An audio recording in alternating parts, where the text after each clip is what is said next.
آیت نمبر 102. أعوذ بالله من الشيطان الرجيم. بسم الله الرحمن الرحيم. وإذا كنت فيهم فأقمت لهم الصلاة فلتقم طائفة منهم معك وليأخذوا أسلحتهم فإذا سجدوا فليكونوا من ورائكم ولتأت طائفة أخرى لم يصلوا فليصلوا معك وليأخذوا حذرهم وأسلحتهم ود الذين كفروا لو تغفلون عن أسلحتكم وأمتعتكم فيميلون عليكم ميلة واحدة ولا جناح عليكم إن كان بكم أذى من مطر أو كنتم مرضى أن تضعوا أسلحتكم وخذوا حذركم إن الله أعد للكافرين عذابا مهينا فإذا قضيتم الصلاة فاذكروا الله قياما وقعودا وعلى جنوبكم فإذا اطمأننتم فأقيموا الصلاة إن الصلاة كانت على المؤمنين كتابا موقوتا ولا تهنوا في ابتغاء القوم إن تكونوا تألمون فإنهم يألمون كما تألمون وترجون من الله ما لا يرجون وكان الله عليما حكيما.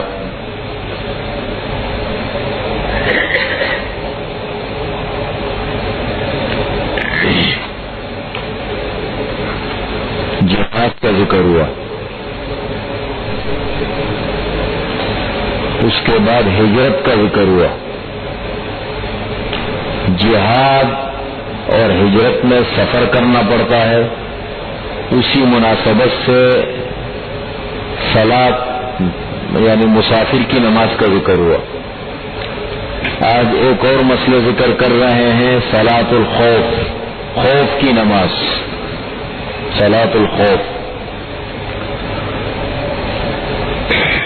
اس سے ایک تو جہاد کی اہمیت کی طرف اشارہ کہ کتنی بڑی اہمیت ہے اس کی، اور دوسری بات یہ ہے کہ صلاۃ الخوف کا طریقہ سمجھایا گیا ہے. آپ صلی اللہ علیہ وسلم ایک غزوے میں تشریف لے گئے، قبیلہ جوہینہ کے خلاف. یہ عرب کے قبائل میں سے ایک بڑا قبیلہ تھا. تو دونوں لشکر آمنے سامنے تھے. انہوں نے کہا کہ بھائی ایک کام کرتے ہیں، اتنے تو دشمن ایک دوسرے کا پتہ لگاتے ہیں، جاسوس پھرتے رہتے ہیں، ان کی عبادات کیا ہے، ان کے طور طریقے کیا ہے. دیکھیے دنیا میں دو ملک ہوتے ہیں آپس میں ایک دوسرے کے خلاف، جاسوسی نظام ہوتے ہیں ان کا. آپ صلی اللہ علیہ وسلم نے بھی مدینہ منورہ میں جب حالات خراب ہو گئے ایک شعبہ اس کام کے لیے قائم فرمایا. حالات معلوم کرتے تھے، مسلمانوں کو بتاتے تھے. تو ایسا ہوا کہ انہوں نے کیا کہا، کفار نے کہنے لگے کہ ابھی ان کی ایک نماز آنے والی ہے، ایک نماز کا وقت قریب ہے، اور وہ نماز ان کو اپنے بچوں سے بھی زیادہ اہم ہے. اور اس نماز میں یہ ہے کہ ایسے منہمک ہو جاتے ہیں کہ ساری چیزوں کو بھول جاتے ہیں. تو جب یہ نماز میں لگ جائیں گے ہم ان کے اوپر یک بارگی حملہ کر دیں گے، ان کو سنبھلنے کا موقع ہی نہیں ملے گا. یہ انہوں نے منصوبہ تیار کیا آپس میں بیٹھ کے. اللہ تعالیٰ نے صلاۃ الخوف کا حکم نازل فرما دیا، خوف کی نماز،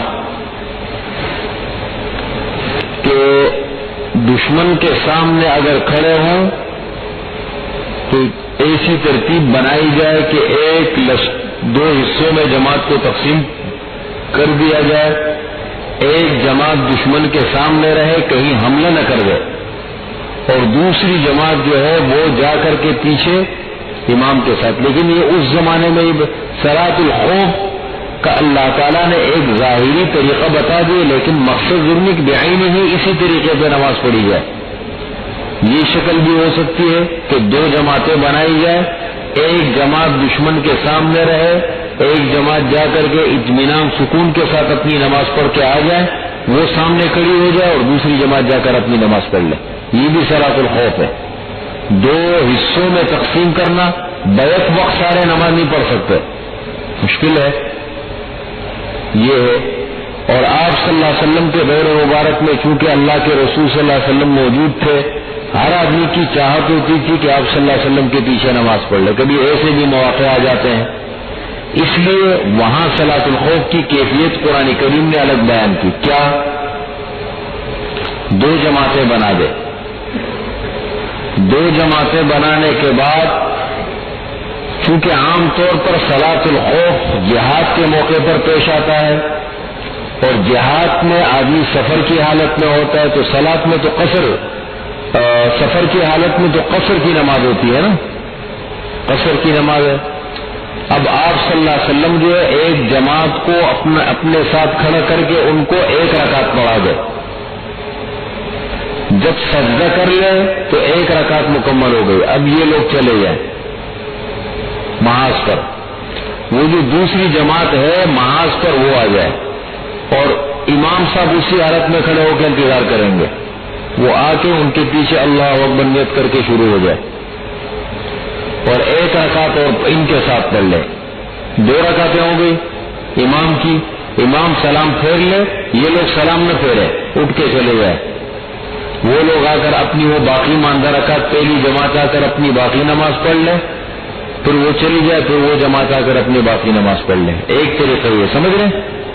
اگر قصر کی نماز ہو، سفر کی نماز ہو، تو 2 رکعتیں ہو گئی، 4 رکعت والی نماز ہے، تو اس طریقے سے پڑھ لے. یہ بھی ہو سکتا ہے، اور بھی بہت سارے 5-6 طریقے ہیں اس کے اندر. مقصد صرف کیا ہے؟ ایک تو جہاد کی اہمیت کی طرف اشارہ دیا گیا. صرف اس صلاۃ الخوف کے آیتوں کو آپ ذرا اس پہ غور و فکر کریں.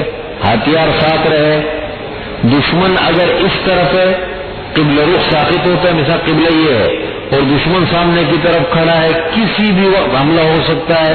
فرمایا کہ ایسے کر لو کہ بالکل اپنے ہتھیار لگا کے اور تیاری پوزیشن میں رہو، نماز پڑھو اس حالت میں کہ بالکل اگر وہ حملہ کر دے نماز توڑو اور دفاع کرو، یعنی بالکل ہتھیار ساتھ ہونے چاہیے. تو وہ بھی ثابت ہو جاتا ہے کیا نام ہے اس کا، قبلہ. تو یہ یہاں اشارہ دیا گیا اس کی طرف. فرمایا وَإِذَا كُنْتَ فِيهِمْ، اور جب آپ صلی اللہ علیہ وسلم ان میں موجود ہوں، ان مسلمانوں میں، صحابہ کی جماعت میں. وَإِذَا كُنْتَ فِيهِمْ، جب آپ ان میں موجود ہوں. فَأَقَمْتَ لَهُمُ الصَّلَاةَ، پس قائم کیجئے آپ ان کے لیے نماز. اقمتا، ان کے لیے نماز قائم کیجئے. فَلْتَقُمْ، کس طریقے سے؟ فَلْتَقُمْ طَائِفَةٌ مِّنْهُمْ مَعَكَ، پس چاہیے کہ کھڑی ہو جائے ایک جماعت ان میں سے آپ کے ساتھ. وَلْيَأْخُذُوا أَسْلِحَتَهُمْ، اور اپنا ہتھیار ساتھ رکھ لے. فَإِذَا سَجَدُوا، پس یہ لوگ جب ایک سجدہ کر لے، اس نماز پر سجدہ کر لے تو رکعت مکمل ہو گئی نا. فَلْيَكُونُوا مِن وَرَائِكُمْ، یہ پیچھے چلے جائیں، تو چاہیے کہ یہ تمہارے پیچھے چلے جائیں. وَلْتَأْتِ طَائِفَةٌ أُخْرَى، اور دوسری جماعت آ جائے. لَمْ يُصَلُّوا، جنہوں نے اب تک نماز نہیں پڑھی. فَلْيُصَلُّوا، چاہیے کہ وہ نماز پڑھے مَعَكَ، آپ کے ساتھ. کس طریقے سے؟ وَلْيَأْخُذُوا حِذْرَهُمْ وَأَسْلِحَتَهُمْ، اور چاہیے کہ لے لے اپنا بچاؤ اور اپنا ہتھیار ساتھ رکھ لے. کیوں یہ ہتھیار ساتھ کیوں رکھے؟ فرمایا وَدَّ الَّذِينَ كَفَرُوا، کافر چاہتے ہیں، تمہارے دشمن اور کافر وہ چاہتے ہیں لَوْ تَغْفُلُونَ عَنْ أَسْلِحَتِكُمْ وَأَمْتِعَتِكُمْ، یہ کہ تم غافل ہو جاؤ اپنے ہتھیاروں سے اور اپنے سامان سے. فَيَمِيلُونَ عَلَيْكُمْ مَيْلَةً وَاحِدَةً، بس وہ حملہ کر دے تمہارے اوپر، یک بار ہی حملہ کرنا، وہ یہ چاہتے ہیں۔ ظاہر بات آدمی تیاری میں نہ ہو، اچانک حملہ ہو جائے۔ ولا جناح علیکم، اور تمہارے اوپر کوئی گناہ نہیں، ان کان بکم اذی من مطر، اگر ہو تمہیں کوئی تکلیف، ان کان بکم اذی، اگر کوئی تکلیف ہو تمہیں، تکلیف کی کیا شکل ہے؟ من مطر، بارش ہو گئی ہے، کپڑے سارے بھیگ گئے ہیں، بھاری ہو گئے ہیں، ہتھیار نہیں باندھ سکتے سارا، او کنتم مرضی، یا تم بیمار ہو، ان تضعوا اسلحتکم، تم پر کوئی گناہ نہیں یہ کہ تم اپنا ہتھیار اتار لو، لیکن اتارنے کا یہ مطلب اپنے سامنے رکھ لے، باقی ضروری چیزیں وہ اپنے پاس رکھیں کہ پوری طور پر دفاع کر کے اپنے آپ کو سنبھال سکے۔ وَخُذُوا حِذْرَكُمْ، اور اپنا بچاؤ اپنے پاس رکھو، بچاؤ رکھو اپنے پاس۔ یہ جو فرمایا گیا نا مجاہد کی وہ نماز، مسلمان کی وہ نماز جو ہتھیار کے ساتھ ہو، تلوار کے ساتھ ہو، اس نماز وہ جو بغیر ہتھیار کے 70 گنا افضل ہے۔ کیوں فرمایا گیا؟ یہ سب دین کے وہ ہیں، موقع مناسبت کو دیکھنا پڑتا ہے۔ تو مطلب یہ تلوار نہیں تو اسلحہ ہو نا، نہیں ہمارے لیے نہیں، تو مجاہدین کی بات ہو رہی ہے نا، تو ہتھیار رکھتے ہیں نا، پسٹل وغیرہ اپنا بندوق رکھتے ہیں نا، آپ نے نہیں دیکھا ہوگا؟ ہاں بندوق وغیرہ سب رکھتے ہیں، سب ہتھیار ہوتے ہیں، اس سے پورا لیس ہوتے ہیں، پٹے اپنے باندھے ہوتے ہیں، پورے بالکل تیاری پوزیشن میں ہوتے ہیں۔ اب بھی مثال کے طور پر میدان جہاد میں مجاہدین بالکل تیاری اس میں ہوتے ہیں، وہ تو بالکل ہر وقت بمباری کے اس میں بھی نماز پڑھ رہے ہوتے ہیں، چونکہ ان کا ماحول ہے نا، وہ عادی ہے ان چیزوں کے، وہ تو جوتوں میں بھی نماز پڑھتے ہیں۔ آپ نے دیکھا بڑے بڑے جوتے ہوتے ہیں پاک، اب وہی پہاڑوں میں کھڑے ہیں، زمین تو ساری پاک ہے نا، اگر ناپاکی وہاں نہ ہو، وہیں پر بس نماز کا وقت ہو گیا، ہتھیار ساتھ ہے، جوتے بڑے بڑے ساتھ ہے، اللہ اکبر، وہیں کھڑے ہو کے جماعت کر لی، پھر بھاگے، محاذ پہ کھڑے ہیں، نماز پڑھ رہے ہیں۔ جیسے ہمارا ایک ماحول ہے نا، ان کا اپنا ماحول ہے، ہر آدمی کا اپنا ماحول ہوتا ہے۔ فرمایا ان تضعوا اسلحتکم وخذوا حذرکم، اور اپنا بچاؤ لو، بچاؤ رکھو اپنا۔ ان اللہ اعد للکافرین عذابا مہینا، بے شک اللہ تعالیٰ نے تیار کیا ہے کافروں کے لیے رسوا کن عذاب، رسوا کرنے والا عذاب۔ فَإِذَا قَضَيْتُمُ الصَّلَاةَ، پس جب تم نماز پوری کر چکو، جب تم نماز پوری کر لو، فَاذْكُرُوا اللَّهَ، پس یاد کرو اللہ تعالیٰ کو، کیسے؟ قیاماً، کھڑے ہو کر، قعوداً، بیٹھ کر، وعلی جنوبکم، اور اپنے کروٹوں کے بل،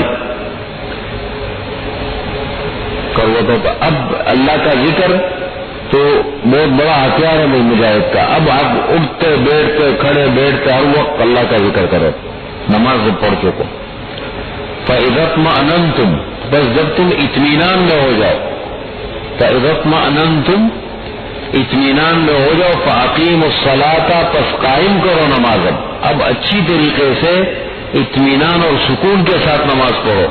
ان الصلاۃ کانت علی المؤمنین کتابا موقوتا، بے شک نماز ہے مسلمانوں پر مقرر، کتاباً مقرر ہے، موقوتاً وقت مقرر کے اندر، ہر نماز کا اپنا وقت ہے،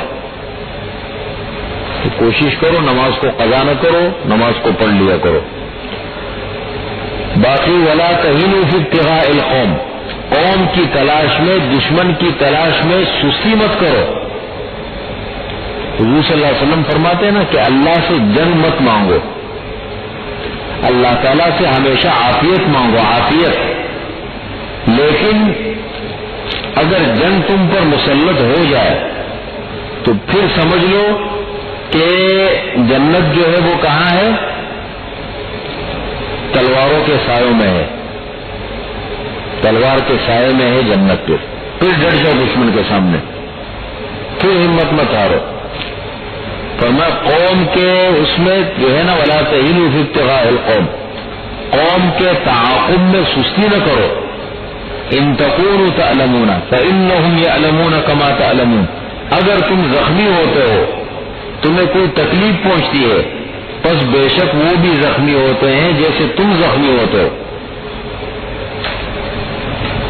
اور سب سے بڑی چیز تمہارے پاس کیا ہے؟ وَتَرْجُونَ مِنَ اللَّهِ مَا لَا يَرْجُونَ، تم اللہ تعالیٰ سے اس چیز کی امید رکھتے ہو جو تمہارے دشمن نہیں رکھتے. تمہارے پاس نظریہ ہے، نظریہ سمجھ رہے؟ تمہارے پاس نظریہ ہے سامنے، تمہارے سامنے بہت بڑا ہدف ہے، اللہ کی رضا. کافر بیچارے کے پاس نہیں، دنیا کے لیے لڑتا ہے. اس لیے کہتے ہیں کہ حضرت عبادہ بن صامت رضی اللہ تعالی عنہ مصر کی لڑائی میں ایک قلعہ فتح نہیں ہو رہا تھا، تو انہوں نے فرمایا کہ دیکھو میری بات سنو، ہمارے لیے اللہ تعالیٰ نے ناکامی لکھی ہی نہیں ہے. اگر ہم شہید ہو جائیں تب بھی ہم کامیاب ہیں، اور اگر ہم غازی بن جائیں تب بھی ہم کامیاب ہیں. اور ہم تو جب اپنے گھروں سے نکلتے ہیں تو یہ دعا مانگتے ہوئے نکلتے ہیں کہ یا اللہ شہادت نصیب فرما دے، ہمارے یہ ناکامی ہے نہیں. فارس کی لڑائی میں مسلمانوں کے کمانڈر ان چیف تھے حضرت سعد بن ابی وقاص رضی اللہ عنہ. رستم جو ان کا بڑا کمانڈر تھا، اس نے دھمکی بھیجی کہ تم باز آتے ہو یا نہیں، تم عرب کے جاہل لوگ یہاں پر آ کر کے یہ مستیاں کرتے ہو، باز آتے ہو یا نہیں. تو حضرت سعد بن ابی وقاص نے ایک پیغام ان کو بھیجا، فرمایا کہ رستم سنو، ان معی قوما یحبون الموت کما یحبون الاعاجم الخمر، میرے پاس ایسی قوم ہے کہ وہ موت سے ایسی محبت کرتی ہے جیسے تم شراب سے محبت کرتے ہو. میرے پاس ایسی قوم ہے. یہ ہے نا یہ بات، یہ تو صحابہ کرام نے جو ایسے دنیا کے حالات کو بدلا اور پورے رخ کو بدلا.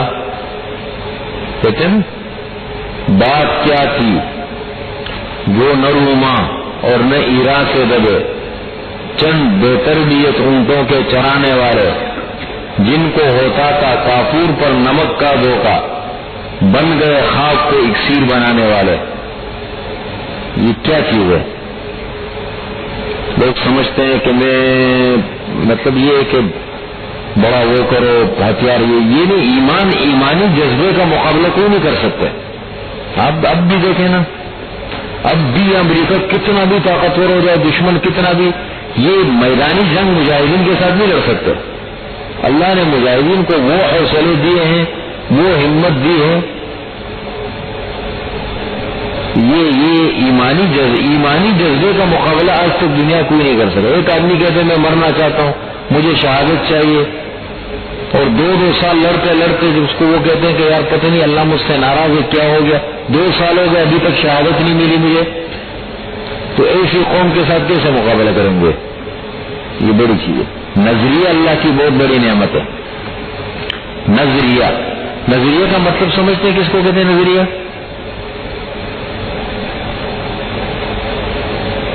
صرف جہاد کی بات نہیں ہو رہی. مسلمان کا ایک نظریہ ہوتا ہے، چاہے ادھر ہو چاہے کہیں بھی ہو.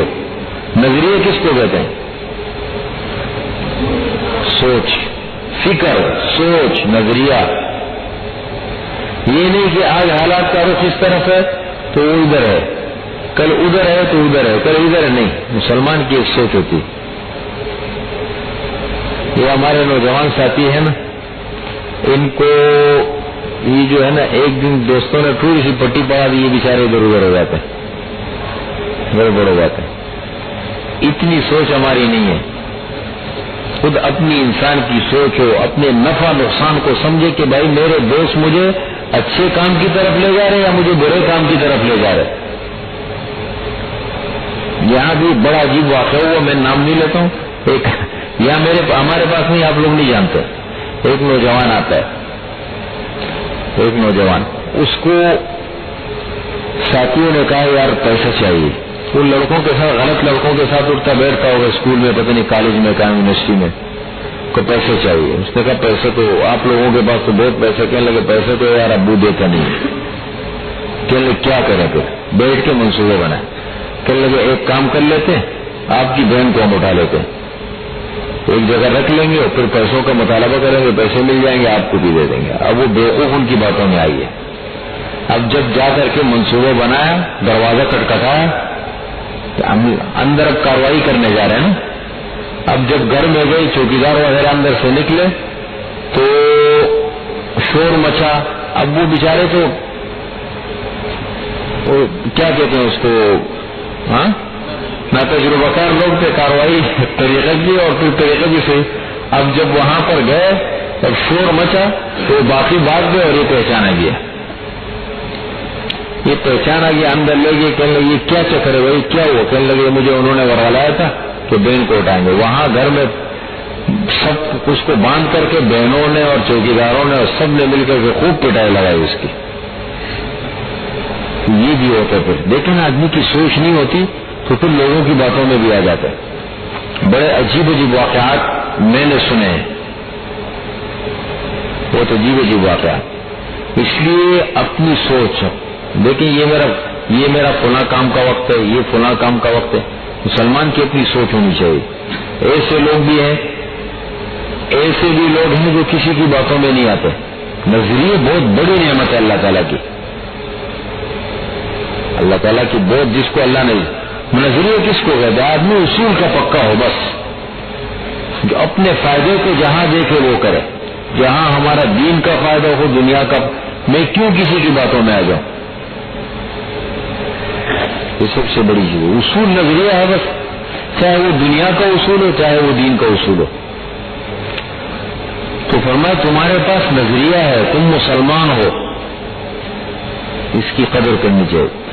فرمایا کہ وَتَرْجُونَ مِنَ اللَّهِ مَا لَا يَرْجُونَ, تم امید رکھتے ہو اللہ تعالیٰ سے اس چیز کی جو وہ امید نہیں رکھتے, جس کی امید وہ نہیں رکھتے. وَكَانَ اللَّهُ عَلِيمًا حَكِيمًا, اور اللہ تعالیٰ جاننے والا, حکمت والا ہے. یہ مسئلہ ختم ہوا. منافقین کا ذکر تھا, اس ضمن میں یہ باتیں آئی. آگے منافقین کا ایک واقعہ بتاتے ہیں. منافقین کا کیا ہے, ایک واقعہ ہے.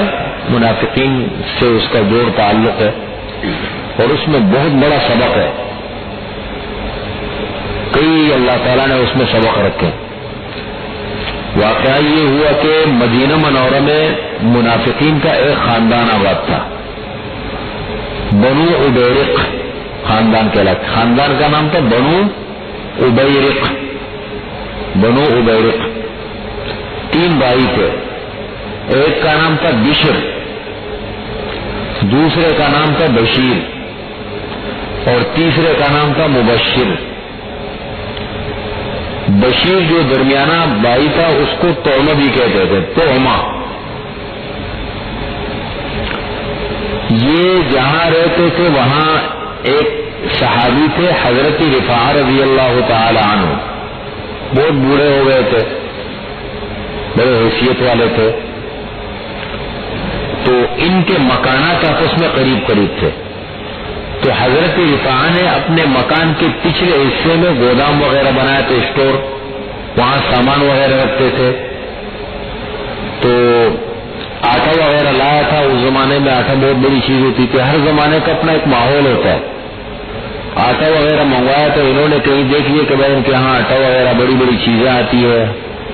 رات کو نقب لگا کر کے سوراخ کر کے پیچھے کی طرف سے آٹا نکال کے لے گئے, باقی سامان وغیرہ نکال کے لے گئے. ان کو پتہ بھی نہیں لگا. صبح جب دروازہ وغیرہ کھولا تو اندھیرا ہوتا تھا. اندر دیکھا بھائی اندر روشنی آ رہی ہے. تو انہوں نے اندر جا کے دیکھا کہ روشنی کہاں سے آ رہی ہے. دیکھا تو بہت بڑا سوراخ ہے. تو ڈھونڈا تو سامان غائب ہے. وہ خود تو بہت بوڑھے تھے, ضعیف تھے. اپنے بھتیجے کو بلایا جن کا نام تھا قتادہ. حضرت قتادہ بڑے مشہور صحابی ہے. ان کو بلایا کہ بھتیجے یہ بیچ میں کسی نے سوراخ کر کے یہاں دے کے سامان چوری کیا, آپ اس کی ذرا تھوڑی سی معلومات لے لیں. ان کے پڑوس میں دیکھے آدمی ایک محلے میں رہتا ہے, آپس میں رہتے ہیں, تو اندازہ آدمی کو ہو جاتا ہے. ان کے اوپر شک ہو گیا, اس خاندان کے اوپر. ان کی سرگرمیاں ساری مشکوک قسم کی ہوتی تھی. شک ہو گیا ان کے اوپر. اب حضرت قتادہ چلے گئے آپ صلی اللہ علیہ وسلم کے پاس اور آپ صلی اللہ علیہ وسلم کو ذکر کیے کہ رسول اللہ اس طریقے سے میرے چچا کے ہاتھ سے کل رات چوری ہوئی ہے اور آٹا وغیرہ غائب ہے. ہمارا اپنا خیال یہ ہے کہ یہ بنو عبیرق کے لوگوں نے کی ہے, بنو عبیرق والوں نے. بہرحال بات ان تک پہنچ گئی. وہ آ گئے آپ صلی اللہ علیہ وسلم کے سامنے بیٹھ گئے, قسمیں کھانے لگے. یا رسول اللہ, مسلمان تھے منافق, مسلمان چوری کرے, یہ مسلمان چوری کیسے کر سکتے ہیں؟ بڑی بڑی قسمیں کھائی اور بڑے بڑے دعوے کیے. اور آپ صلی اللہ علیہ وسلم نے بھی دیکھ لیا کہ بھائی جب قسمیں کھا رہے یہ ہے. اب آپ صلی اللہ علیہ وسلم نے ان کو فرمایا کہ بھائی تمہارے پاس جب ثبوت نہیں ہے, کس بنیاد پہ آپ لوگوں نے ان کے بارے میں شک کیا؟ یہ تو بڑا غلط کام کیا. تھوڑی تنبیہ کی حضرت قتادہ کو کہ بغیر تحقیق کے آپ نے ایک بات اٹھائی ہے, معلوم ہے نہیں آپ کو. تھوڑا ڈانٹا وانٹا, تنبیہ کی. مسئلہ انہوں نے بھی بڑا شور مچایا. اب بہرحال ایسا ہوا کہ بات آہستہ آہستہ جو ہے نا وہ پھیلنی شروع ہو گئی. اب انہوں نے ایسا کیا کہ یہ جب انہوں نے آٹا چوری کیا تو لے جا کر کے گلی میں اس کا تھوڑا تھوڑا لے جا کر کے ایک پڑوس میں صحابی تھے حضرت لبید ابن زیاد یا زیاد ابن لبید, ان کے مکان کے پاس ڈال دیے. اب کہنے لگے, ہم نے کہا کہ دیکھو یہ ڈھونڈو, خود معلومات کرو, دیکھو نشانات یہاں پڑے ہوئے ہیں. اس سے حضرت زیاد کو پتہ لگا, وہ بڑے جذباتی مزاج کے آدمی تھے. اس نے کہا تمہاری ایسی کی تیسی, کہ کس بنیاد پہ آپ لوگوں نے مجھ پر الزام لگایا؟ یہ گھبرا گئے. تو بیچ درمیان میں ایک اور آدمی رہتا تھا یہودی, اس کا نام تھا زید ابن سمیم, اس کے اوپر الزام لگا دیا. بہرحال بات بہت آگے تک چلی گئی, یعنی پورے علاقے میں مدینہ میں بات پھیل گئی کہ چوری ہو گئی. بسا اوقات واقعہ اتنا بڑا نہیں ہوتا, لیکن وہ اس کو جو ہے نا غلط رنگ دے کر کے بڑا بنا دیا جاتا ہے. بقرہ کا واقعہ اتنا بڑا نہیں تھا. سورہ بقرہ میں بنی اسرائیل میں جو بقرہ کا واقعہ پیش آیا تھا اتنا بڑا واقعہ نہیں تھا. اگر کوئی بھی گائے لے کے یہ ذبح کر لیتے, بھائی چچا ہمارے قتل ہو گئے ہیں, قاتلوں کو پتہ لگانا ہے. حضرت موسیٰ علیہ السلام نے فرمایا کوئی بھی گائے اٹھا کے ذبح کر لو, کام ہو جاتا. بس ایک وہ عام واقعہ بن جاتا. لیکن انہوں نے خواہ مخواہ جب ٹال مٹول سے کام لیا اور حیلے شروع کر دیے, بہانے تراشنے شروع کر دیے, تو وہ بڑا عجیب غریب قسم کا واقعہ بن گیا. اب وہ جانور کی تلاش شروع ہو گئی. اتنے بڑے صفات کا جو ہے وہ جانور, اور یہ پھر اتنی بڑی قیمت, یہ ڈھونڈ کے کہاں, ایسا جانور کہاں ملے گا, ہے نا. تو بسا اوقات واقعہ ہوتا چھوٹا ہے, لیکن انسان اس کو بنا دیتا ہے بڑا. قرآن کریم نے آگے ذکر کیا کہ بھائی غلطی تھی, ہو گئی, انسان ہے, غلطیاں ہو جاتی ہے. اگر یہ اتنا کہہ دیتے کہ مجھ سے یہ غلطی ہو گئی, بات ختم ہو جاتی. انہوں نے اس کو ایسے رنگ قسموں پہ قسمیں اور پتہ نہیں کیا کیا طریقے بڑھاتے بڑھاتے بڑھاتے اس کو ایک بڑا واقعہ بنا دیا. اب بات بہت پھیل گئی. قرآن کریم کے 2 رکوع اللہ تعالیٰ نے اتارے. واقعہ کوئی بڑی چیز نہیں ہوتی. ہر معاشرے کے اندر چوریاں ہوتی ہے, ہر معاشرے میں اس قسم کے واقعات پیش آ جاتے ہیں. ان واقعات میں اللہ نے کچھ اصول بتایا. اگر اس قسم کا واقعہ کوئی پیش آ جائے تو کیا کرنا چاہیے, اصول ضرور بتایا اللہ تعالیٰ نے. بڑی چیز یہ فرمایا انا انزلنا الیک الکتاب بالحق, بے شک ہم نے اتارا ہے آپ کی طرف کتاب حق کے ساتھ. ہم نے آپ پر کتاب اتاری ہے, سچی کتاب ہے. حق کے ساتھ کا مطلب سچی کتاب ہے. کیوں؟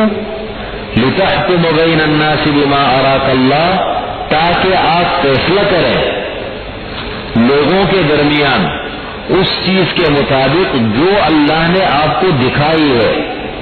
جو حقیقت ہے نا, اس حقیقت کے مطابق آپ فیصلہ کریں.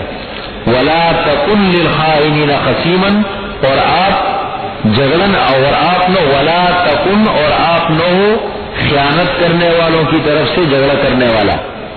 آپ ان کا دفاع کیوں کرتے ہیں؟ اب دیکھیں, حالانکہ آپ صلی اللہ علیہ وسلم نے دفاع نہیں کیا تھا ان کا, آپ صلی اللہ علیہ وسلم نے دفاع نہیں کیا. آپ صلی اللہ علیہ وسلم نے تو اصول کی بات کی. حقیقت بھی ہے کہ بھائی اگر آپ لوگوں کے پاس ثبوت ہے تو دلیل لاؤ.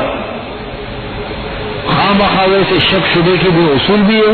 میں ایک آدمی کے بارے میں شک کرتا ہوں تو اصول کے مطابق مجھے کوئی یا تو میرے پاس ٹھوس بنیاد و دلیل میں بات کروں گا. ویسے شک شبہ تو بنیاد نہیں ہے نا, شک شبہ ہے اس کو پھیرانے نہیں سے. تو آپ صلی اللہ علیہ وسلم نے فرمایا کہ بھائی جب تمہارے پاس مضبوط بنیاد کوئی نہیں ہے تو خواہ مخواہ شک شبہ کیوں کرتے ہو. لیکن اللہ تعالیٰ نے چونکہ تھے منافقین ہو, اللہ تعالیٰ نے منافقین کا دفاع نہیں کیا آپ صلی اللہ علیہ وسلم کو کہ اس معمولی سے اس کو آپ اللہ تعالیٰ نے جو ہے کس سے تعبیر فرمایا کہ آپ ان کا دفاع کرتے ہیں. حالانکہ ایسا نہیں ہے. حسنات الابرار سیئات المقربین, اللہ کا اور آپ صلی اللہ علیہ وسلم کا تعلق ایک الگ انداز کا تعلق ہے. وہ جیسے ہمارا اللہ کے ساتھ تعلق ہے ہمارے آپس میں, اس پر ہم قیاس نہیں کر سکتے اس کو. اللہ اور رسول اللہ صلی اللہ علیہ وسلم کا بڑا عجیب تعلق ہے. اس لیے کہ الفاظ دیکھیں, وَلَا تَقُلْ لِلْخَائِنِينَ خَصِيمًا, اور آپ نہ ہو خیانت کرنے والوں کے لیے جھگڑا کرنے والے ان کی طرف سے. وَاسْتَغْفِرِ اللَّهَ, آپ اللہ سے معافی مانگے. کہتے ہیں نا حسنات الابرار سیئات المقربین. دو قسم کے لوگ ہوتے ہیں, ایک ہے نیک لوگ, نیک, اور ایک ہے اللہ کے خاص قسم کے لوگ, بڑے خاص لوگ. دونوں میں فرق ہوتا ہے. ایک انتہائی مقرب ترین بندہ ہے بڑا, وہ غلطی کرے, اور ایک عام آدمی غلطی کرے, فرق ہوتا ہے نا. فرمایا حسنات الابرار سیئات, نیک لوگوں کی نیکیاں وہ مقربین کی برائی شمار ہوتی ہے. آپ دیکھیں نبی کے مقام کو, واستغفر اللہ, آپ اللہ تعالیٰ سے معافی مانگے. حالانکہ گناہ نہیں ہے, لغزش جس کو کہتے ہیں نا وہ تھوڑی سی ایسی ادھر ادھر کی, لیکن واستغفر اللہ, استغفار کرے اللہ تعالیٰ سے. ان اللہ کان غفورا رحیما, بے شک اللہ تعالیٰ گناہ بخشنے والا مہربان ہے. ولا تجادل عن الذین یختارون انفسهم, اور آپ جھگڑا نہ کرے ان لوگوں کی طرف سے جو اپنی جانوں سے خیانت کرتے ہیں. منافق تو اپنے اوپر بھی ظلم زیادتی کرتا ہے نفاق کر کے, تو آپ ان کی طرف سے دفاع نہ کریں. ان اللہ لا يحب من کان خوانا اثیما, بے شک اللہ تعالیٰ پسند نہیں کرتا ہر اس شخص کو جو خیانت کرنے والا, اثیمن گناہگار ہو. اللہ اس کو پسند نہیں کرتا. یستخفون من الناس, یہ منافقین تو چھپتے ہیں لوگوں سے تو چھپتے پھرتے ہیں, لیکن یہ بتاؤ ولا یستخفون من اللہ, اللہ سے نہیں چھپ سکتے. وهو معهم, اور وہ اللہ تعالیٰ ان کے ساتھ تھے. کب؟ اذ یبیتون ما لا یرضی من القول, جب وہ رات کو مشورہ کر رہے تھے.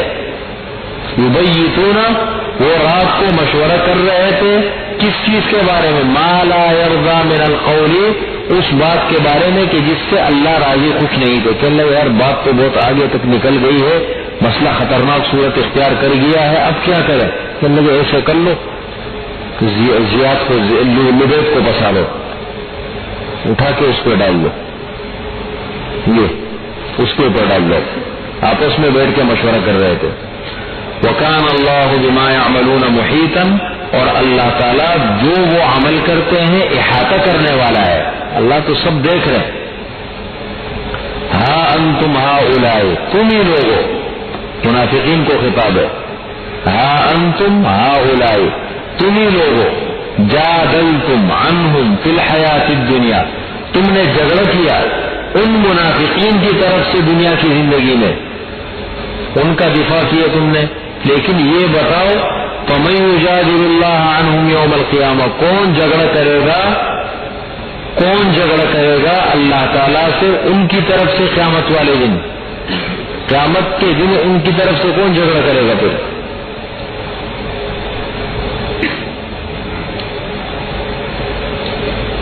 ایک بات, یا امن یکون علیہم وکیلا, یا کون ان کے اوپر کارساز ہوگا قیامت کے دن, ان کے کاموں کو کون بنائے گا پھر؟ کارساز کون ہوگا ان پر؟ وکیل. ومن يعمل سوءا، جو برا عمل کرے، غلط کام کرے، او یظلم نفسہ، یا اپنی جان پر زیادتی کرے، ظلم کرے، ثم یستغفر اللہ، پھر اللہ تعالیٰ سے معافی مانگے، اللہ سے معافی مانگے، تو یجد اللہ غفور الرحیم، پائے گا اللہ تعالیٰ کو گناہ بخشنے والا، مہربان۔ ومن یکسب اثما، اور جو کرے گناہ،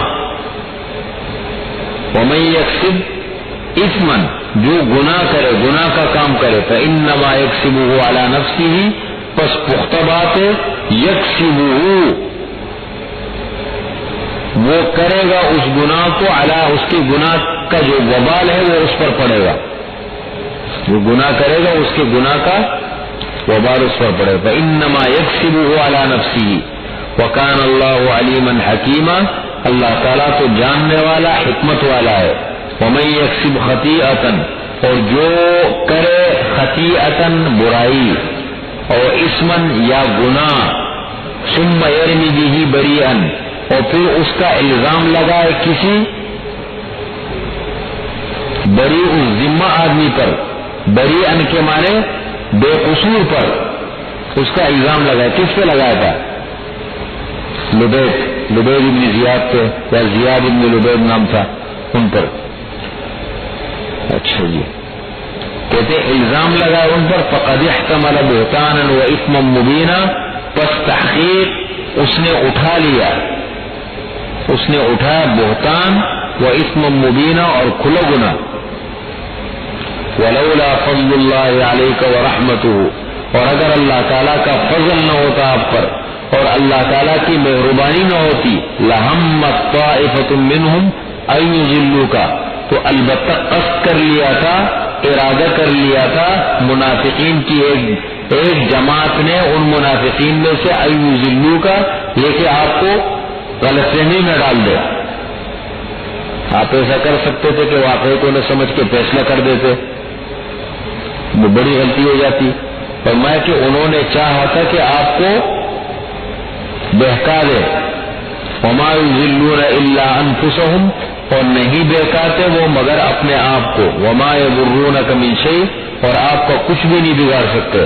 وانزل اللہ علیک الکتاب والحکمہ، اللہ تعالیٰ نے اتاری ہے آپ پر کتاب، والحکمت، اور دانائی، حکمت کی باتیں، وعلمک ما لم تکن تعلم، اور وہ چیزیں اللہ تعالیٰ نے آپ کو سکھائی ہیں جو آپ نہیں جانتے تھے، وعلمک ما لم تکن تعلم، وہ باتیں آپ کو اللہ نے سکھائی جو آپ نہیں جانتے تھے۔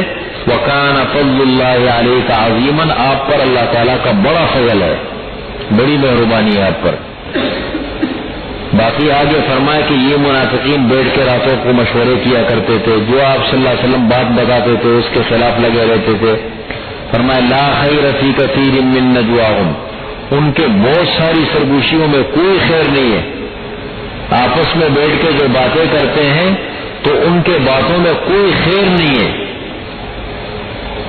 لا خیرہ، کوئی خیر نہیں ہے اس میں۔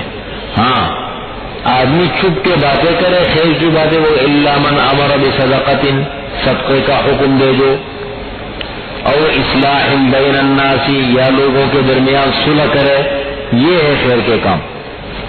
راتوں چھپ چھپ کے بیٹھ کر کے لوگ جمع ہو جائے کہ بھائی اگر ہمارے محلے میں، ہمارے معاشرے میں کہیں پر کوئی غریب ہے اس کے ساتھ کیسے تعاون کرے، کوئی اچھا کام ہے اس میں کیسے حصہ لے، یا مثال کے طور پر دو لوگوں میں جھگڑا ہو گیا، آؤ بھائی ان کا صلح کراتے ہیں، کیسے صلح کرائے، یہ خیر کے کام ہے نا، یہ ہے سرگوشی، چھپ چھپ کے اللہ کے لیے راتوں کو کام کرنا، یہ راتوں کو تنہائیوں میں بیٹھ کے خیر کے بارے میں سوچنا، نیکی کے بارے میں سوچنا، یہ فرمایا یہ اصل کرنے کے کام ہے۔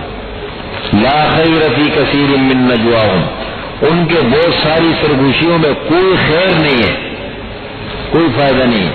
ہاں فائدہ کب ہوگا؟ الا من امر بصدقۃ، جو اچھائی کا حکم دے، او معروف، الا من امر بصدقۃ، اچھا صدقے کا حکم دے، او معروف، یا کسی اچھی بڑی بات کا حکم کرے، او اصلاح بین الناس، لوگوں کے درمیان صلح کرے، ومن یفعل ذلک، اور جو ایسا کرے گا ابتغاء مرضات اللہ، اللہ تعالیٰ کی رضا کو چاہنے کے لیے، اللہ کی رضا کو تلاش کرنے کے لیے، فسوف نؤتیہ اجرا عظیما، پس عن قریب ان کو بڑا اجر ہم دیں گے۔ باقی ومن یشاقق الرسول من بعد ما تبین له الہدی، جو مخالفت کرے، یشاقق، جو مخالفت کرے کس کی؟ رسول کی، کب؟ من بعد ما تبین له الہدی، ہدایت واضح ہو جانے کے بعد، حقیقت آ جانے کے بعد، حقیقت آ گئی سامنے، بات کھل گئی، اب اس کے بعد بھی مخالفت کرے، وَيَتَّبِعْ غَيْرَ سَبِيلِ الْمُؤْمِنِينَ، اور پیروی کرے، وَيَتَّبِعْ، اور پیروی کرے کس چیز کی؟ غیر سبیل المؤمنین، ایمان والوں کے راستے کے علاوہ کسی اور راستے کی، مسلمانوں کے علاوہ کسی اور راستے پہ چلے، فرمایا نولی ما تولی، وہ جدھر کو جانا چاہتے ہیں ہم وہاں پھیر دیں گے اس کو، مسلمانوں کے راستوں پر، خیر کے راستے پر، دین کے راستے پہ فرمایا نہیں جاتا اور غلط راستوں پہ چلتے ہم ادھر کو پھیر دیں گے اس کو، وَنُصْلِهِ جَهَنَّمَ، اور ہم اس کو داخل کریں گے جہنم میں، وَسَاءَتْ مَصِيرًا، اور برا ٹھکانہ ہے۔ یہ جو چور تھا نا، چور جس نے چوری کی تھی، بشیر، جب بات کھل گئی، قرآن کی آیتیں اتری، پتہ لگ گئی کہ بھائی چوری انہوں نے کی ہے، یہ بھاگا یہاں سے، مکہ مکرمہ چلا گیا۔ وہاں ایک عورت تھی سلافہ بنت سعد، اس کے پاس رہنے لگا، اس کو پتہ لگا کہ یہ آدمی تو صحیح آدمی نہیں ہے، یہ تو بالکل مشکوک قسم کا آدمی ہے، اس نے گھر سے نکال دیا، گھر سے نکلا، وہاں باہر گلیوں میں رہنے لگا، ایک مرتبہ دیوار کے نیچے بیٹھا گیا تو دیوار گری اور بس زندگی اختتام پذیر ہو گئی بیچارے کی، یہ اور وہاں جا کر کے مشرک ہو گیا، مکہ مکرمہ میں جا کر کے اس نے شرک اختیار کر لیا۔ اسی مناسبت سے آگے شرک کا ذکر فرمایا، ان اللہ لا یغفر ان یشرک بہ، بے شک اللہ تعالی نہیں بخشے گا، لا یغفر نہیں معاف کرے گا، یہ کہ اللہ کے ساتھ شریک بنایا جائے، ویغفر ما دون ذلک لمن یشاء، اور بخش دیں گے ما دون ذالک، جو اس کے علاوہ ہے جس کے لیے چاہے اللہ بخش دیں گے۔ ومن یشرک باللہ فقد ضل ضلالا بعیدا، اور جو شریک بنائے اللہ تعالیٰ کے ساتھ پس تحقیق وہ دور کی گمراہی میں جا پڑا، دور کی گمراہی میں مبتلا ہو گیا۔ ان یدعون من دونہ الا اناثا، یہ مشرکین نہیں پکارتے، جو مشرک لوگ ہوتے دنیا میں یہ نہیں پکارتے اللہ کے علاوہ الا اناثا، مگر عورتوں کو، وَإِن يَدْعُونَ إِلَّا شَيْطَانًا مَرِيدًا، اور نہیں پکارتے مگر شیطان کو جو سرکش ہے۔ کیا مانے عورتوں کو پکارتے ہیں؟ دیکھیں ان کے بڑے بڑے بت جو تھے نا وہ تین تھے، بڑے بڑے بت، ایک کا نام تھا لات، دوسرے کا نام تھا منات، اور تیسرے کا نام تھا عزا۔ افرأیتم اللات والعزا ومناة الثالثة الأخرى ألكم الذكر وله الأنثى تلك إذا قسمة ضيزى، کہتے ہیں کیا تم نے لات منات اور عزا کو دیکھا ہے؟ لات منات عزا کو، ألكم الذكر وله الأنثى، کیا تمہارے لیے مذکر اور اللہ کے لیے مؤنث؟ بڑی عجیب بات ہے، اپنے لیے بیٹیوں کو پسند نہیں کرتے تھے، لڑکی سے بہت چڑھتے تھے، بچی جب ان کے یہاں پیدا ہوتی تھی تو اس کی حالت خراب ہو جاتی تھی۔ قرآن ذکر کرے گا بچیوں کو زندہ غور کرتے تھے، زندہ دفناتے تھے، اور اللہ کے لیے جو ہے اٹھا کر کے کیا بنائے؟ عورتیں مؤنث۔ لات یہ الہ کا مؤنث ہے، الہ کے کیا مانے؟ معبود، اس کا مؤنث انہوں نے بنایا لات۔ منات اللہ کی صفت ہے منان، اس کا مؤنث ہے، اور عزا اللہ تعالیٰ کی صفت ہے عزیز، زبردست، یہ اس کا مؤنث بنا ہے عزا۔ سمجھ رہے بات کو؟ اس کا عزا بنا ہے۔ تو یہ تین جو ہے انہوں نے یہ بنائے تھے. حقیقت پس منظر کیا تھا؟ لات نام رکھا تھا، لیکن اصل میں بخاری شریف کی روایت ہے کہ لات ایک آدمی کا نام تھا. اس کا اصل لات ایک آدمی کا وہ اصل نام تھا عمرو ابن اوت. اس کا نام تھا عمرو ابن اوت. بڑا اچھا آدمی تھا، بیٹھ کے حاجیوں کی خدمت کیا کرتا تھا. یلت السویق للحجاج، حاجیوں کو ستو گول گول کر پلاتا تھا اور لوگ مہمانوں کی خدمت کیا کرتا تھا، اپنا اپنا کام کرتا تھا. انتقال ہو گیا، اس کا ایک مجسمہ بنا کر کے طائف کے پاس کھڑا کر دیا، دوسرا مجسمہ بنا کے کعبۃ اللہ کے پاس نصب کر دیا. وَقَامُوا يَسْتَعِينُونَ بِهِ عِنْدَ الشَّدَائِدِ، اپنی حاجتیں جا کے وہاں پیش کرتے تھے. اسی طریقے سے منات ہے، یہ بھی ایک شخص کا نام تھا، اس کے نام پہ مجسمہ بنا کے کھڑا کر دیا. عزا ایک پری تھی، پری جن ہوتے ہیں نا، جنات کی پری، ایک پری تھی. ایک جگہ بنی تھی مکہ مکرمہ سے باہر ہٹ کر کیکر کے درخت لگے تھے، وہاں ایک جگہ بنی ہوئی تھی اور وہاں پر یہ جو ہے بت میں اس طریقے سے عجیب عجیب وہ لوگ مجاور بیٹھے ہوتے تھے، بہت سارے لوگ جب ملنگ وغیرہ قسم کے لوگ جمع ہوتے تھے اور وہاں پر یہ تماشا ہوتا تھا.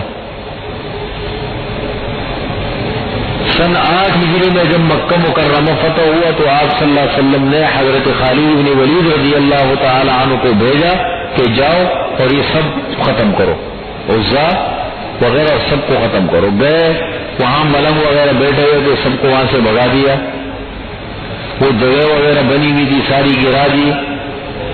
واپس آ گئے، فرمایا کیا ہوا؟ فرمایا کہ یا رسول اللہ وہاں جو جگہ وغیرہ بنی تھی وہ ساری میں نے ختم کر دی اور جو کچھ ملنگ وغیرہ ٹائپ کے لوگ بیٹھے ہوئے تھے سب کو یہاں سے بھگا دیے میں نے. فرمایا کہ نہیں، بات تو ابھی پوری نہیں ہوئی، واپس جائیں. گئے دوبارہ تو وہاں دیکھا کہ ایک عورت ہے، عجیب شکل اور صورت ہے، پراگندہ بال ہے اور مٹی اٹھا اٹھا کے اپنے سر پر مار رہی ہے اور آواز لگا رہی ہے کفرانہ کیا عزا، کفرانہ کیا عزا، عزا تیرا تو بیڑا غرق ہو گیا. یہ حضرت خالد بن ولید کو جب دیکھا تو جبتی حضرت خالد بن ولید کی طرف ڈرانے کے لیے حضرت ابن خالد بن ولید نے تلوار لے کے اس کے 2 ٹکڑے کر دیے، مارا اس کو. واپس آپ صلی اللہ علیہ وسلم کے پاس ہے، فرمایا کیا وہ؟ فرمایا وہاں پہ ایک عجیب سی مخلوق تھی اور میں نے مار دیا. فرمایا کہ تلک العزا فلن تعبد بعد اليوم، یہ عزا کی عبادت کے بعد کبھی عزا کی عبادت مکے کی سرزمین پر نہیں ہوگی. وہ بت تھے ان کے بنا رکھے تھے. اسی طریقے سے قرآن کریم کے اندر حضرت نوح علیہ السلام کے قصے میں آتا ہے وَقَالُوا لَا تَذَرُنَّ آلِهَتَكُمْ وَلَا تَذَرُنَّ وَدًّا وَلَا سُوَاعًا وَيَغُوثَ وَيَعُوقَ وَنَسْرًا. ود، سواع، یغوث، یعوق، نصر، یہ بڑے بڑے بت تھے ان کے. لیکن پس منظر میں آپ جا کے دیکھیں یہ کیا تھے؟ بڑی بڑی شخصیات تھی، بڑے بڑے لوگ تھے. ان کے نام پہ مجسمے بنا کے کھڑے کر دیے، کہنے لگے یہ بڑا ہے. جیسے آج کل جو ہے نا وہ بناتے ہیں بابا یہ مزار ہے فلاں ہے، اس قسم کے بنا دیتے ہیں ان کی محبت میں آ کر کے. اب اس میں سے اکثر جتنے مزارات ہیں یہ بڑے بڑے لوگ ہیں، داتا گنج بخش، معین الدین چشتی، شیخ عبد القادر جیلانی رحمت اللہ علیہ، یہ سب بڑے لوگ تھے. یعنی اپنے زمانے میں بہت بڑے انسان تھے. انتقال ہو گیا، لوگوں نے مزارات بنا دی. اب وہاں پر بڑی خرافات ہوتی ہے، اللہ کی نافرمانی ہوتی ہے. چرچ کے بڑے بڑے اڈے ان جگہوں پہ چلتے ہیں اور کیا کیا شرک لوگ کرتے ہیں وہاں پر، کیا کیا مثال کے طور پر خرافات ہوتی ہے وہاں پر، عجیب عجیب کام ہوتے ہیں. اب ان حضرات نے تو کبھی یہ تعلیم نہیں دی نا، وہ تو بڑے لوگ تھے اللہ والے. شیخ عبد القادر جیلانی رحمت اللہ علیہ کے انتقال کا وقت قریب آیا. ان کی ایک کتاب ہے، اس کا اردو ترجمہ شاید یہاں ملتا ہو، فتوح الغیب. کتاب کا نام ہے فتوح الغیب. فتوح الغیب، فتوح شاید یہاں ملتی ہو، نہیں تو منگوا لو. چھوٹی سی کتاب ہے، اپنی شیخ عبد القادر جیلانی کی اپنی کتاب ہے، فارسی میں تھی، اردو میں ترجمہ ہوا ہے. کہتے ان کے انتقال کا وقت قریب ہے. بڑے بیٹے سرانے بیٹھے ہوئے تھے، بیٹے کا نام تھا عبد الوہاب. تو آنکھیں بند کی. شیخ عبد القادر جیلانی رحمۃ اللہ علیہ کی فرمایا کہ ابا جان کوئی وصیت تو کریں. آنکھیں کھولی, فرمایا کہ بیٹے التوحید التوحید التوحید دعوت الکل, توحید کو لازم پکڑو بیٹے, توحید کو لازم پکڑو, توحید کو لازم پکڑو. تمام انبیاء نے اس بات کی دعوت دی ہے. وہ بہت بڑے لوگ تھے. ہاں یہ سب کرتے, ان کی تعلیم نہیں ہے, لوگوں نے شروع کی چیزیں. 11ویں ہیں اور یہ 12ویں ہیں اور یہ تو لوگوں نے پھر سلسلے شروع کر دیے بعد میں. عجیب عجیب ان حضرات کی بہت بڑی بڑی خدمات ہیں. اسی طریقے سے یہ اللہ کیا نام ہے, ود, سوا, یغوث, یعوق, نصر, ان کے بارے میں آپ دیکھیں, ان کی تاریخ کو پڑھیں. یہ کون ہے؟ یہ حضرت آدم علیہ السلام کی اولاد میں انتہائی متقی پرہیزگار لوگ تھے بڑے. ان کے وہ شیطان انتقال ہوا, لوگ ان کے پیچھے بڑے غمگین ہوئے. شیطان انسانی صورت میں آیا, کہنے لگے بھائی کیا مسئلہ ہے؟ فرمایا ہمارے بڑے تھے, انتقال ہو گیا اور اس کی وجہ سے ہم بڑے پریشان ہیں. فرمایا کہ واقعی تو بہت بڑا مسئلہ ہے, معمولی مسئلہ نہیں ہے. ایک کام کرو, ان کے مجسمے بنا کے اپنے گھروں میں رکھو, ان کے مجسمے وغیرہ بنا کے اپنے گھروں میں رکھو, تو دیکھو گے تو تھوڑا سا قلبی سکون ملے گا, اطمینان ملے گا. وہ مجسمے بنا کے کھڑے کر دیے. اب ایسا ہوا کہ یہ نسل چلی گئی, بڑے ہو گئے, بوڑھے ہو گئے, اللہ کے یہاں پہنچ گئے. نئی نسل جب آ گئی, وہ بڑی ہو گئی. شیطان نے پھر انسانی صورت میں آ کے بتایا, معلوم ہے یہ کون تھے؟ یہ تو تمہارے آبا اور اجداد ان کی بندگی عبادت کیا کرتے تھے. سب سے پہلے دنیا میں شرک کس طریقے سے آیا, سمجھ رہے؟ تو ہمیشہ فتنہ کہاں سے پھوٹتا ہے؟ بیجا محبت فتنے کی جڑ ہے. بیجا محبت, پتہ نہ ہو کسی چیز کے بارے میں, آنکھیں بند کر کے اندھوں کی طرح روانہ ہو جائے, پھر اس کا انجام یہ ہوتا ہے, فتنہ بن جاتا ہے. پہلے تحقیق ہو, اچھی طریقے سے معلومات ہو, اس کے بعد عمل ہو. تو فرمایا ان يدعون من دونه الا اناثا, کہ یہ لوگ نہیں پکارتے اللہ کے علاوہ مگر کس کو؟ عورتوں کو. وَإِن يَدْعُونَ إِلَّا شَيْطَانًا مَرِيدًا, اور نہیں پکارتے مگر شیطان کو جو کہ سرکش ہے. مرید, سرکش کی عبادت کرتے ہیں شیطان کی. شیطان کی عبادت کیسے کرتے ہیں لوگ؟ شیطان کی عبادت کا یہ مطلب کہ شیطان کی باتوں میں آ کر کے غیر اللہ کی عبادت کرتے ہیں. تو یہ در حقیقت شیطان کی بات ہو گئی نا, شیطان کی باتوں کی وجہ سے.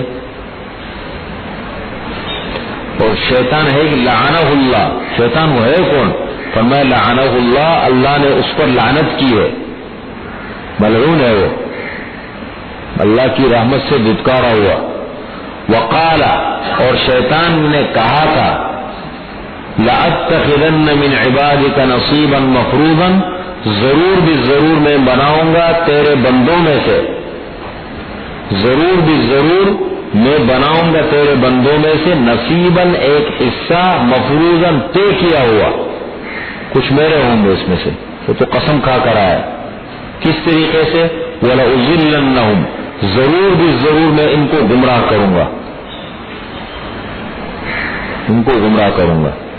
وَلَأُمَنِّيَنَّهُمْ, اور ضرور بھی ضرور میں ان کو بڑی بڑی امیدیں دلاؤں گا, امیدیں دلاؤں گا, تمنائیں, یہ کرو یہ کرو.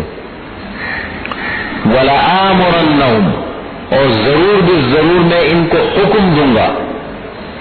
کس چیز کا حکم دوں گا ان کو؟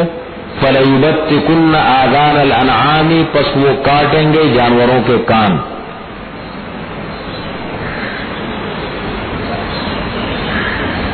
جانوروں کے کان کاٹیں گے. زمانے جاہلیت میں بھی ایسا ہو, کان کاٹ دیا, اس کے بت کے نام پہ کر دیا کہ یہ فلاں منات کے نام پر ہے, یہ لات کے نام پر ہے, یا عزا کے, اس کو کوئی ہاتھ نہیں لگاتا تھا. میں خود گجرانوالہ میں دیکھا, گجرانوالہ میں پڑھنے کے لیے گیا تھا, وہاں میں نے دیکھا ایک دفعہ حلوہ پوری کی دکان پہ بیٹھے ہوئے تھے, حلوہ پوری کھا رہے تھے, وہ گائے اندر داخل ہو گئی, سارا خراب کر دیا. وہ کچھ کہہ نہیں رہے تھے,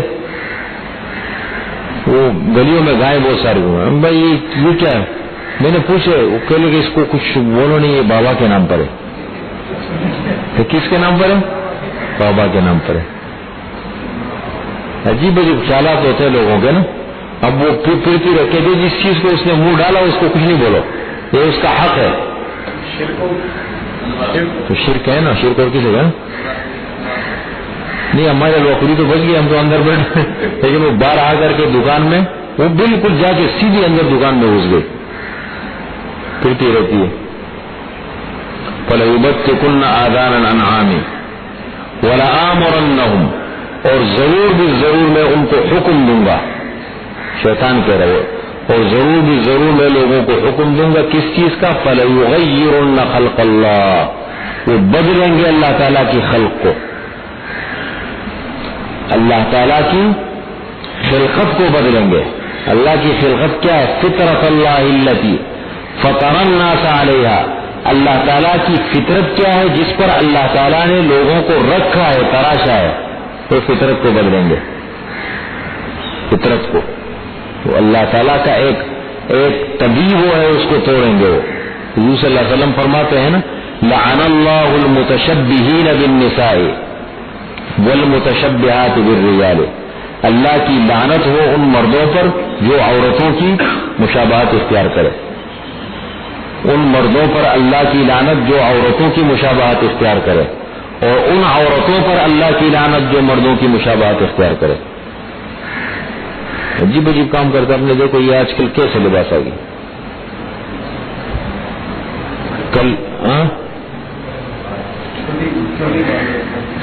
یہاں ایک لڑکا ہے محمد نام ہے، کل میں عشاء کی نماز پڑھ رہا تھا.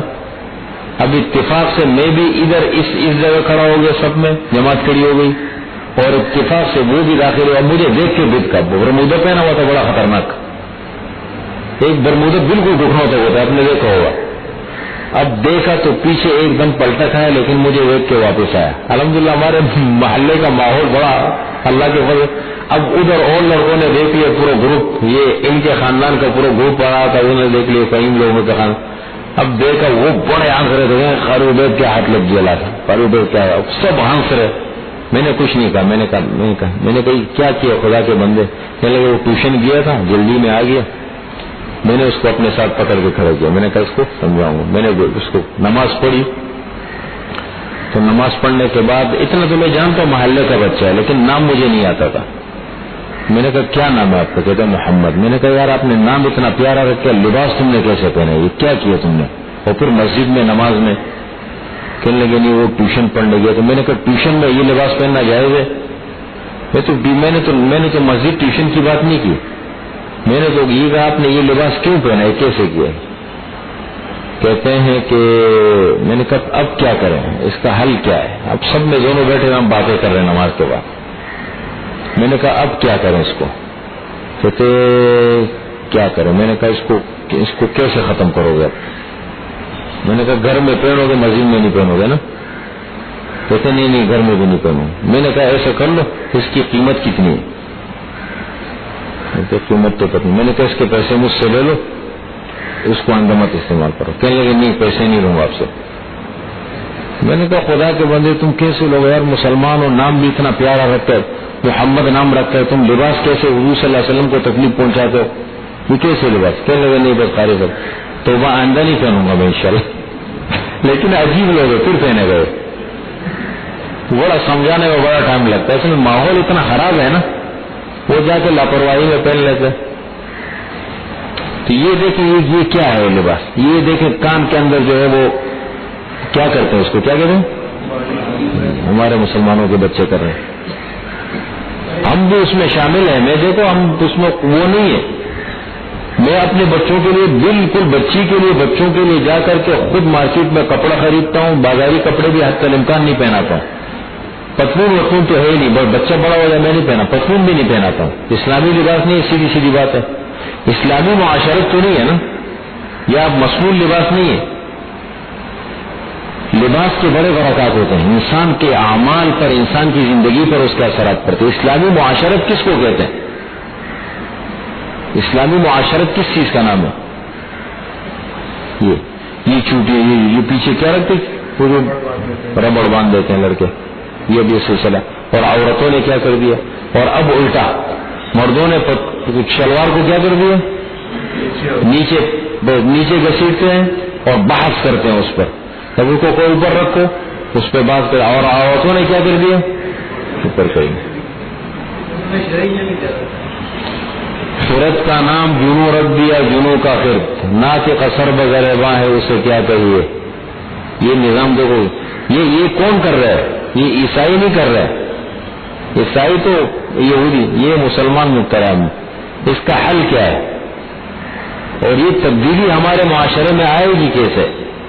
میں تو آپ کو دیکھو آج کھری باتیں بتاتا ہوں، تھوڑی سی، ٹائم ختم ہو گیا، اس پہ تھوڑی سی گفتگو کرنے کی ضرورت ہے، چونکہ اسلامی معاشرت وقت کی بڑی اہم ضرورت ہے۔ مسلمان کا پتہ دو چیزوں میں لگتا ہے، مسلمان کی علامت اور پہچان معاملات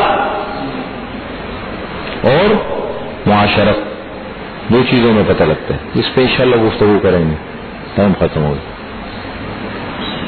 الحمدللہ رب العالمین، والصلاة والسلام علی خیر خلقہ محمد وآلہ واصحابہ اجمعین۔ ربنا ظلمنا انفسنا وان لم تغفر لنا وترحمنا لنكونن من الخاسرين، ربنا آتنا في الدنيا حسنة وفي الآخرة حسنة وقنا عذاب النار، ربنا اغفر لنا ولإخواننا الذين سبقونا بالإيمان ولا تجعل في قلوبنا غلا للذين آمنوا ربنا إنك رؤوف رحيم، اللهم إنا نسألك العفو والعافية والمعافاة الدائمة في الدين والدنيا والآخرة، سبحان ربك رب العزة عما يصفون، سلام على المرسلين.